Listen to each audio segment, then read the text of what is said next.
ভাবতে পারবো না, ভাবতে পারবো না।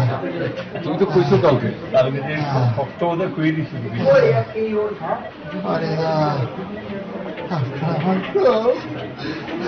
আমি না আমি কিন্তু পার্টি শুরু ঠিক আছে চাঞ্জন করছে মানে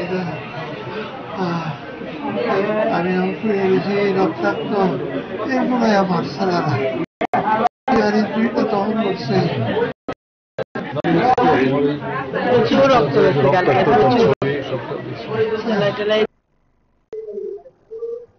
আইনের শাসন নাই, এটা রিপ্লেস হয়েছে জঙ্গলের শাসন দিয়ে। সরকার আছে, সমর্থক থাকবে, তার প্রতিবাদী যারা তারাও থাকবেন।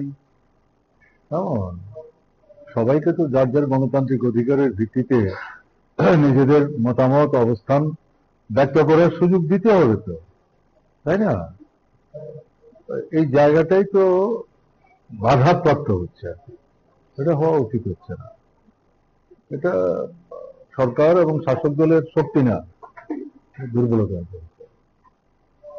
এবং আমি যে শুনছিলাম অমিতাভ দত্তকে মানে যখন পেটাচ্ছে তখন চিৎকার করে নাকি যারা আক্রমণ করছিলেন তারা বলছিলেন এর আগেও তো কয়েকবার আপনাকে মেরেছি, আপনার তো শিক্ষা হচ্ছে না কেন আপনি এরপরেও?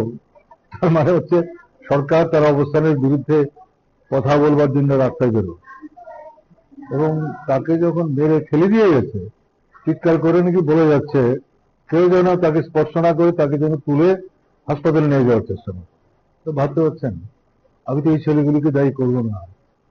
এই যে মানসিকতা, ইনহিউম্যান যে অ্যাপ্রোচ, এদের বয়স কত? যারা আক্রমণ করেছে আমাদের ধরনের অভিযোগের থেকে অনেক ছোট হবে। এদের ভাবনা চিন্তায় এগুলো কারা ঢুকাচ্ছে? এটা এটা এভাবে চলতে পারে। যা বলার বলেছে, ওনারা কি বলছেন আর বাস্তব জীবনে মানুষের কি অভিজ্ঞতার সাথে চাক্ষুষ করছে মানুষ, না? কাজে এটা নতুন করে ব্যাখ্যা করার কি আছে? চাপ দেখিয়ে যদি সূর্য বলেন, আম দেখিয়ে যদি কাঁঠাল বলেন, সে নিয়ে আপনার সঙ্গে তর্ক চলে না।